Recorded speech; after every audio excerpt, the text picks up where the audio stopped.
우리 김준경 선교사님이 저한테 카톡이 이렇게 길게 왔어요. 그 중에 앞부분의 일부입니다. 사랑하는 목사 김용대 목사님, 늦은 밤에 기도하는 중에 문득 목사님께 메시지를 보내고 싶은 마음에 이렇게 메시지를 적어봅니다. 방글라데시에 온 지 벌써 3달이 되어 갑니다.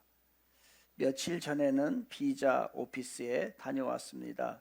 첫 비자가 3개월짜리인데 만기가 되어서 연장 신청을 한 것입니다. 방글라데시 땅을 밟은 지가 엊그제 같은데 벌써 100일이라는 시간이 흘렀다는 사실이 실감이 나지 않습니다. 이곳에서 제가 모시고 있는 대표 선교사님은 참 훌륭한 분이십니다.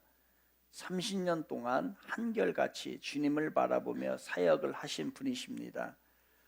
그 세월 동안 수많은 우여곡절이 있었고 많은 동역자들이 곁을 떠나가기도 했지만 그럼에도 불구하고 포기하지 않고 이 땅을 믿음으로 지켜오신 분이십니다. 오늘도 늦게까지 청년들과 하면서 고아원 출신 청년들인가 봅니다. 그들이 계속해서 믿음으로 살아갈 수 있도록 멘토 역할을 하시는 것을 보았습니다. 이 정도로 사역을 일구어 놓으셨으면 이제는 쉬고도 싶고 게으름도 피우고 싶을 텐데 어떻게 저렇게 한결같이 열정적으로 사역을 하시는지 곁에서 지켜보면서 놀랍다는 생각이 듭니다. 하지만 선교사님의 이런 진정성을 알아보지 못하고 비판하는 사람들도 있습니다. 선교사님의 성품이 워낙 강직하다 보니 사람들과 부딪히는 부분도 적지 않습니다. 하지만 가까이에서 모시고 있다 보니 이분이 얼마나 하나님을 진정으로 사랑하고 영혼을 사랑하는지를 봅니다. 그러다 보니 오해는 눈녹도 사라지고 가슴 깊이 선교사님을 존경하게 됩니다 라고 하는 이야기입니다. 김준경 선교사님이 가면서 사실은 이러한 마음의 걱정들을 많이 했습니다. 그분과의 관계 속에서. 그런데 직접 가보니까 그런 오해들이 다 풀렸다라고 이야기를 합니다. 그러면서 이제 뒷이야기가 좀 더 나오지요. 우리가 사람을 오해하지요. 사람을 오해합니다. 그 사람을 잘 모르기 때문에 오해를 많이 해요. 그래서 성숙하지 못한 사람일수록 더 다른 사람에 대해서 오해를 많이 해요. 그리고 자기의 욕심이 가득한 사람일수록 누군가를 자꾸 오해를 하게 돼요. 그리고 자기중심적인 사람일수록 자꾸 오해를 하게 되고 자기 편향적으로 사고를 하는 경우가 너무나 많이 있습니다.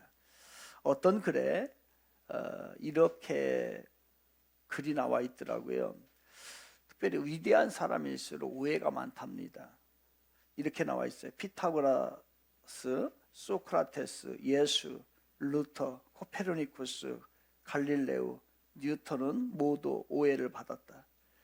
지금까지 존재했던 사람들 가운데서 순수하고 지혜로운 영혼은 누구나 오해를 받았다.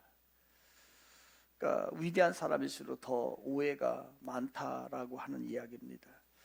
그렇습니다. 우리는 무슨 상황과 사람에 대해서 많은 오해를 가지고 있을 수 있습니다. 이 오해를 벗어나야 되는데, 그런데 이것이 우리의 인간관계에서 상황 가운데서만 오해가 있는 게 아니라 사실은요, 신앙생활을 하면서도 많은 오해를 가지고 있습니다. 우리가 특별히 하나님에 대해서도 여러분 오해를 많이 해요. 우리가 특별히 하나님에 대한 오해를 가지고 할 때에 특히 기도에 대해서 우리가 가지고 있는 기도의 선입견, 이것을 가지고서 오해를 많이 하게 됩니다.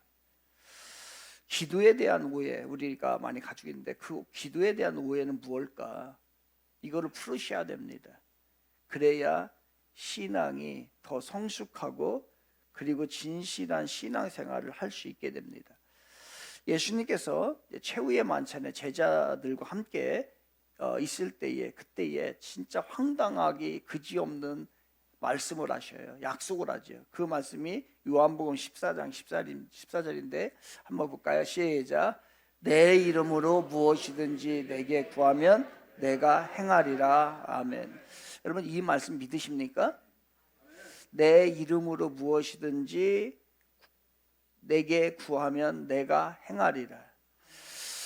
저는 이 말씀을 꼭 들으면, 이 말씀을 볼 때에 꼭 이런 생각이 들어요.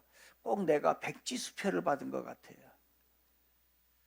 거기에다 내가 원하는 대로 액수를 쓰면은 그 모든 것을 다 받을 수 있는 것과 같은 그러한 내용이에요. 이 내용이 무슨 뚜렷한 조건이 없어요. 단지 조건 하나는요, 바로 그 앞에 있는데, 내 이름으로, 예수의 이름으로 구하면은 백지수표 그 모든 것에 거기다 액수를 쓰면 그대로 다 주시겠다는 거예요. 여기에서 우리는 참 기도에 대한 오해를 가지게 됩니다. 기도가 마치 이 백지수표 자동 자판기처럼 취급이 돼요. 내가 원하는 것을 모든 것 하나님께서 다 주신다 라고 하는 오해를 우리가 가지게 된단 말이에요. 내가 원하는 때에 기도를 하게 되면 내가 원하는 때에 내가 원하는 결과물을 마치 자동 자판기에서 뚝뚝뚝뚝 누르면 떨어지듯이 그렇게 응답이 되는 것처럼 우리가 생각을 한단 말이에요. 이것이 바로 우리들이 가지고 있는 기도에 대한 오해예요. 기도는 자판기가 아니거든요. 그렇게 하는 건 아니에요. 하지만 주님은 이런 식으로 일하지 않아요. 하나님에 대한 오해이고 기도에 대한 오해를 우리가 가지고 있습니다. 여러분, 이 오해를 풀지 않잖아요. 여러분이 계속해서 마치 백지수표를 받은 것처럼, 그리고 기도는 자판기에서 내가 누르는 대로 뚝뚝 떨어지는 것처럼 생각을 하면요, 여러분 100% 실망합니다. 교회에 대해서 실망을 하게 되고요, 그리고 하나님에 대해서 실망을 하게 돼요. 그리고 나서 그 다음에 시험에 들어요, 여러분들. 그리고 기독교는 마치 사기치는 것 같은 느낌을 우리가 받게 되면 그 다음부터 여러분에게 있는 사명, 열정들이 식어지게 되고 문제가 발생을 해요. 그래서 그 다음부터는 더 충격적인 기도법은 없을까? 이걸 찾아 나서게 돼요. 있습니다. 더 충격적인 기도법. 이단에 가면, 이상한 데 가면 충격적인 기도법이 있어요. 그래서 그것을 찾아, 충격적인 기도법을 찾아다니게 되고 결국엔 이단에 빠지게 되고, 이것은 사탄의 속임수예요. 이단에 빠지는 사람들이 신앙이 없어서가 아니에요. 오히려 우리들보다도 더 신앙 열정이 더 많을 수 있어요. 그들 사명감 없어서 그런 거 아니에요. 그들이 무지해서 그런 거 아니에요. 단지 그들이 왜 그러냐면요, 열정과 사명감이 부족해서가 아니라 하나님에 대한 오해를 가지고 있기 때문에 그래요. 근데 그 오해가 생겼을 때에, 그 사탄이 속임수이긴 한데 그 오해가 생긴 데다가 자기 욕심이 들어가게 돼요. 그렇게 하게 되면은요, 십중팔구 이단에 빠지게 되고 이상한 것을 찾아다니기 시작을 하게 되는 거예요. 여러분, 자판기는 내가 동전을 넣게 되면 원하는 걸 누르면 그대로 떨어지는 거 맞습니다. 하지만 기도는 마치 이 자동 자판기와 같은 게 아니란 말이에요. 기도는 자판기와 같은 것이 아니에요. 자판기처럼 응답해 주는 것이 기도가 아니라는 것이에요. 어떤 때는 내가 원하는 것이 응답이 되기도 해요.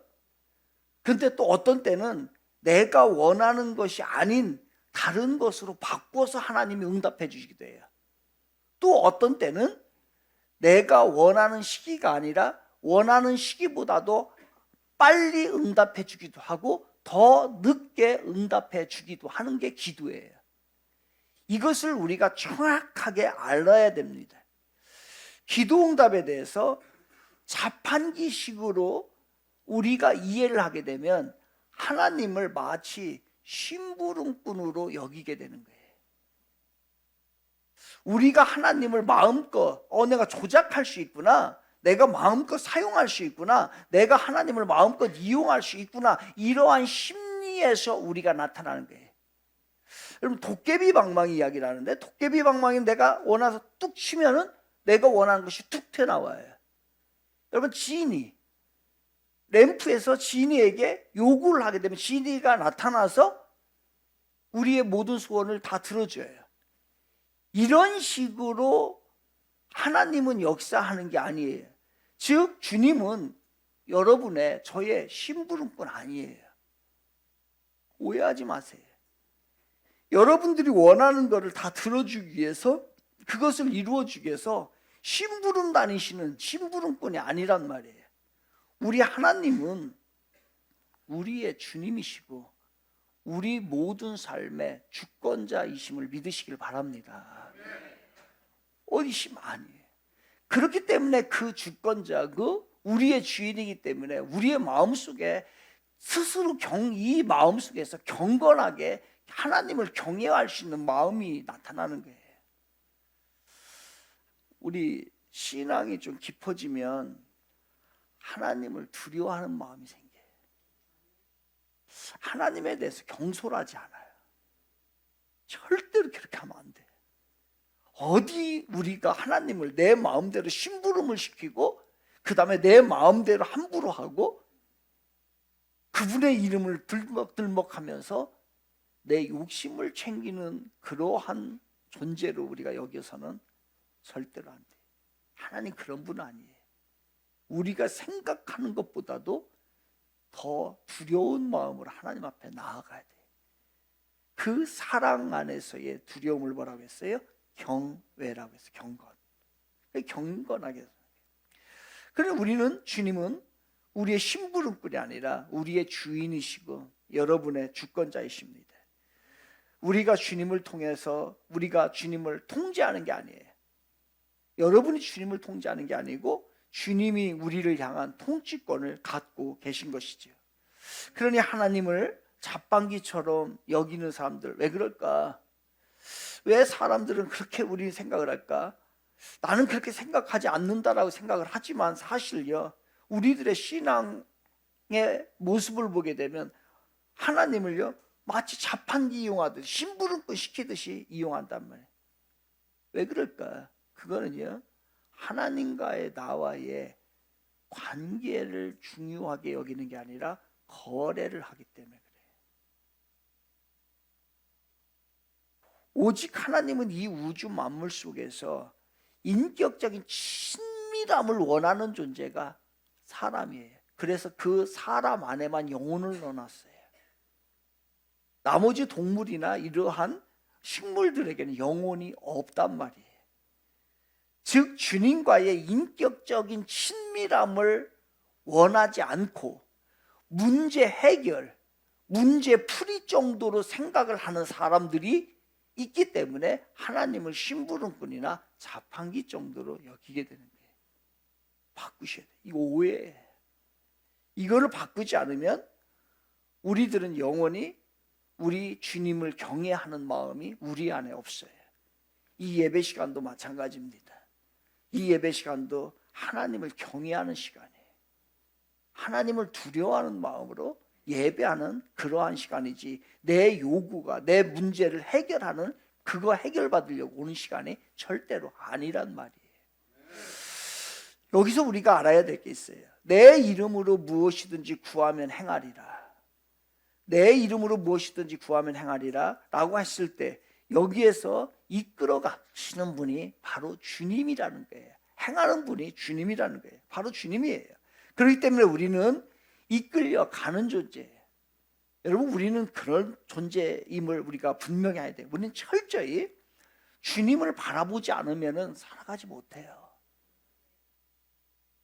주님의 호의가 우리에게 일어나지 않으면 우리는 구원조차도 받을 수 없고요, 무엇 하나 제대로 인간답게 살아갈 수 없는 게 우리들이란 말이에요. 그래서 우리는 그런 존재들이기 때문에 하나님 앞에 구하면서 살 수밖에 없어요. 이게 기도인 거예요. 이게 기도인 거예요. 우리 존재 자체가 그렇게 훌륭하지가 않아요, 여러분. 우리 존재 자체가 그렇게 위대하지가 않단 말이에요. 자판기처럼 일하시는 주님을 붙잡고 있는 신앙이 왜 위험합니까? 왜 위험하냐면요, 그 내 인생을 이끌어가는 주인이 바로 자기라고 생각을 하는 거예요. 그러니까 여기에 위험한 거예요. 우리의 주인은 하나님이세요. 주님은 우리의 문제풀이를 해주고 옆에서 무슨 심부름이나 해주는 그러한 존재가 아니고 우리를 인도해 주시고 우리의 주권자 되시고 우리는 단지 그분의 피조물에 불과한 것이에요. 그러니 이것을 인정하는, 우리 주님이 나의 주인이시고 나의 주권자이고 나는 그것에 연약하기 때문에 그 피조물에 불과하다. 이것을 나타낸 행위가 뭐예요? 바로 기도예요. 기도라고 하는 것은 기도를 통해서 이것을 내가 인정하는 거예요. 기도하는 시간에 우리는 기도하면은 물론 우리는 그렇게 배웠어요. 기도는 하나님 앞에 구하는 거다. 맞아요. 근데 이제 제가 이 설교를 하는 것은 그 이상을 가야 된다는 거예요. 그거는 기도 응답에 대한 확신의 성경 공부할 때 이야기고요. 우리가 기도하면 할수록 깨닫는 게 있어요, 여러분. 우리의 신앙이 깊어지면 깊어질수록 깨닫는 게 있어요. 뭐를 깨달을까요? 우리가 인생을 조금 알면 알수록 깨닫는 게 있어요. 그거는 내가 연약한 존재다. 사람이 성숙했다, 사람이 나이가 먹었다, 사람이 사람 되어 간다라고 하는 것은 무엇을 두고 하는 얘기일까요? 내가 참 연약한 존재야 라고 하는 것을 이제 계속해서 깨닫게 되는 거예요. 그래서 내가 내 인생 가운데 그 전능하신 하나님 앞에 기도가 필요하구나, 내 힘으로는 모든 것이 안 되는구나 라고 하는 깨닫고 기도가 필요함을 알게 되죠. 그래서 이제 더 겸손하게 되고, 그리고 머리를 이제 숙이게 되고 말수가 적어지는 거예요. 그래서 벼가 익으면 고개가 숙여지는 이유는 거기에 있는 거예요. 왜? 내가 성숙해 보니, 내가 겸손해 보니 내가 참 연약한 존재구나 라는 걸 알기 때문에 말수도 적어지고 머리도 숙여지고 겸손해지고 하나님 앞에 내가 기도해야 되겠구나, 이 필요성도 깨닫게 되는 거예요.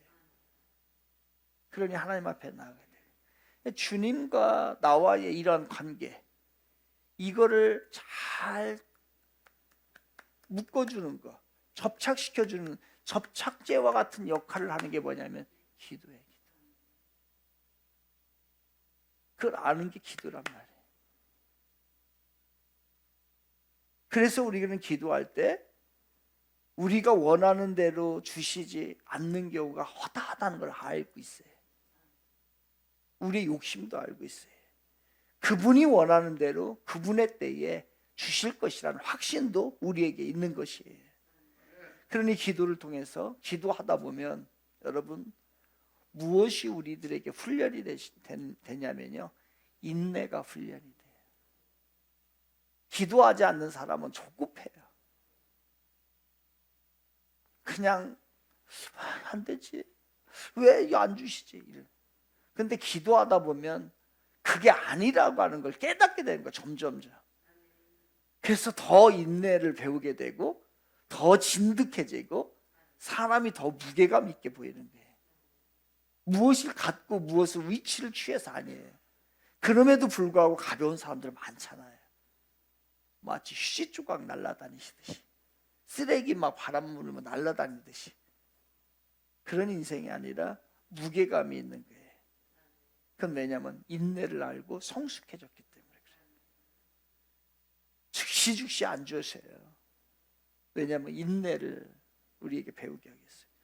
자판기 누르면은 툭툭 튀어나오는 그 아니에요. 기도는 자판기가 아닙니다. 시작. 여러분, 그동안 왜 우리 기도 응답 때문에 실망했어요? 왜 기도 자리에 잘 안 나가는 거예요? 그 다음에 일상생활에서 숨 쉬는 것만큼 막 기도하지 않는 거예요? 기도는 자판기와 같다는 생각, 의식이 우리 안에 많이 박혀 있었어요. 우리 주님을 자판기처럼 응답하시는 분으로 생각했어요. 여러분, 실망할 필요 없어요. 자판기처럼 응답하지 않는다고 해서 낙심할 필요 하나도 없습니다. 그리고 구하면 주실 것이란 말씀에 유감을 가질 필요도 없어요. 더욱이 기도 응답에 대한 기대감이 여러분 자꾸 낮아지잖아요. 그럴 필요도 없어요. 분명한 것은 구하면 주님이 가장 좋은 것으로 주실 줄로 믿습니다. 우리가 원하는 것이 아니어도 하나님이 알아서 좋은 걸 선택해 주셨겠지요. 그것을 믿는 거고, 그것을 기다리는 것이, 그것을 인정을 하는 것이 바로 기도인 것이. 좀 더 깊이 한번 음미해 볼까요? 한 번은요, 보험, 이제 교회에 보험이 이제 다 만료가 됐어요. 만료가 돼가지고서 그 보험을 찾으러 가야 된다고 해서 찾으러 갔어요. 법인으로 돼 있으니까 해야 이제 찾아야 되는데요. 난 이렇게 복잡한 줄 몰랐네요. 서류가 왜 이렇게 많아? 돈 가입을 할 때는 뭐 이렇게 그 보험 신청을 할 때는 사인 하나만 하면 돼. 근데 돈을 찾을 때는 이 돈 안 주려고 그러는 건지 잘 모르겠지만은 서류가 얼마나 복잡, 오라 가라 뭐하라, 이게 너무너무 복잡, 짜증이 너무너무 나요. 여러분, 우리가 만약에 기도할 때에 기도 응답이 그렇다고 한다면 우리 짜증 날 거예요. 만약에 절차와 과정이 복잡하잖아요. 그래야만이 응답이 된다고 한다면 우리 기도 잘 안 할 겁니다. 그 응답을 받기 위해서 특별한 자질이 있어야 된다라고 한다고 합니다. 우리 기도하려고 하지 않을 거예요. 사전에, 여러분, 기도하기 전에 사전에 어떤 준비를 해야 한다라고 하면 우리 기도 못해요.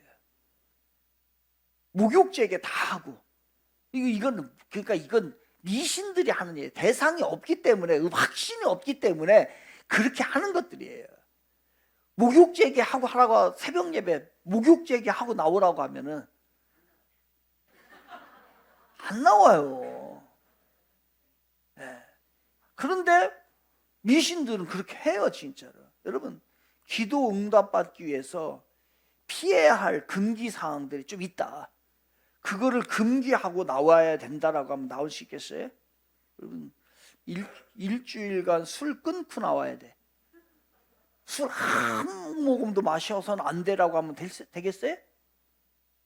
여러분, 담배 한 모금도 피면 안 돼.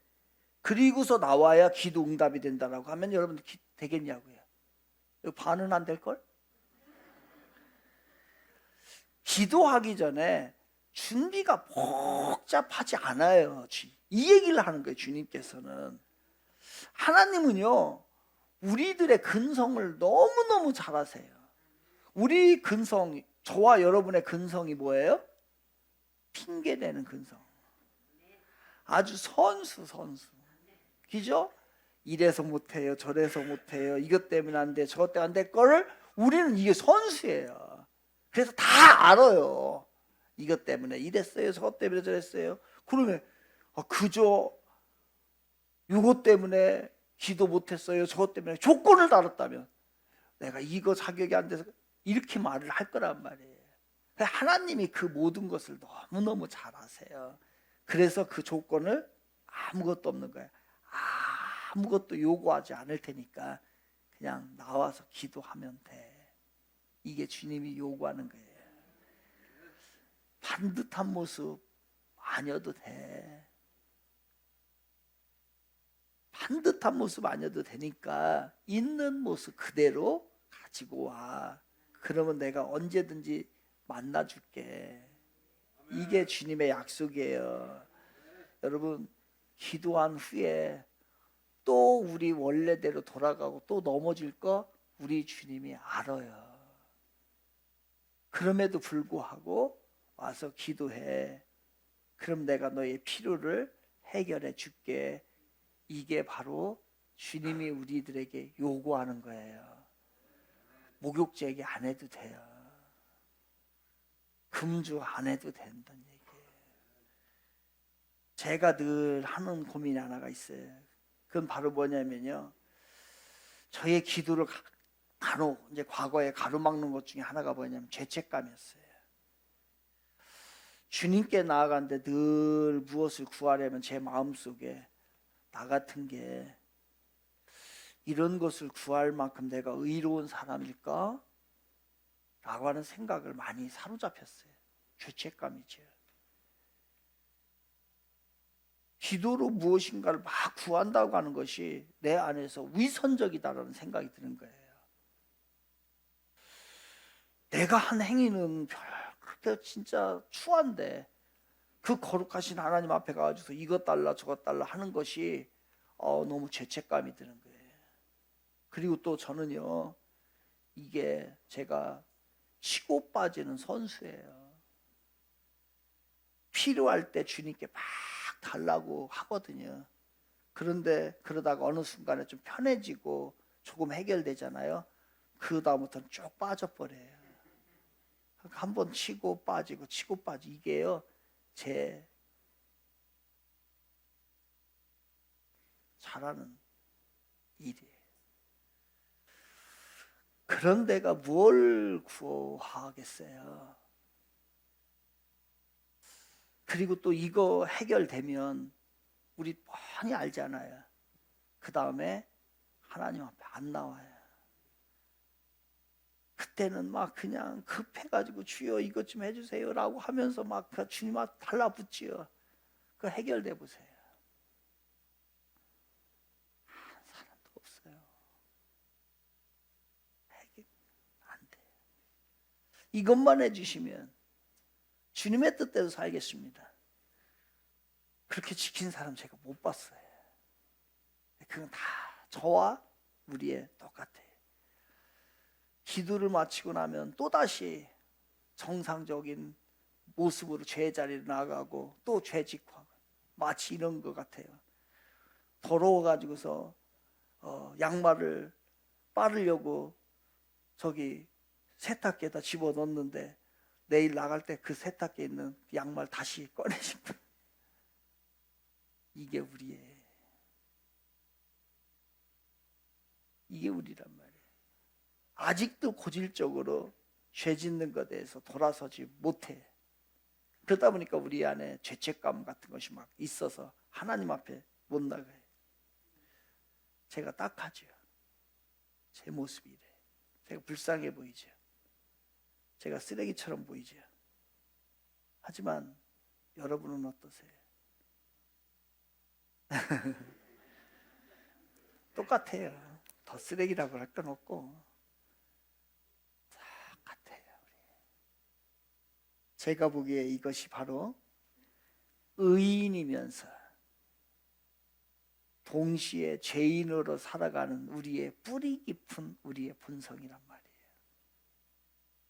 이걸 하나님이 모르실까요? 알아요.